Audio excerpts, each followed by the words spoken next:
Weather Service in Raleigh has issued a severe thunderstorm warning for northwestern Moore County and central North Carolina, northern Montgomery County and central North Carolina, southeastern Randolph County and central North Carolina, northwestern Lee County and central North Carolina, Chatham County and central North Carolina, until 9:30 p.m.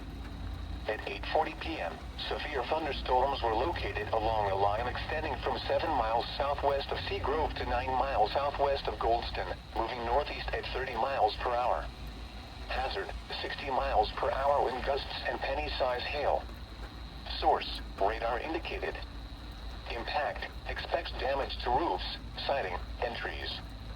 Locations impacted include Pittsboro, North Carolina Zoo, Siler City, Baden Lake, Goldston, Seagrove, Baden, Rumser, Franklinville, and Robbins.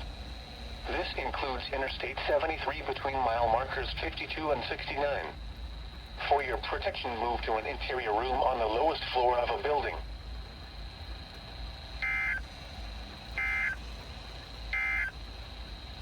A severe thunderstorm warning remains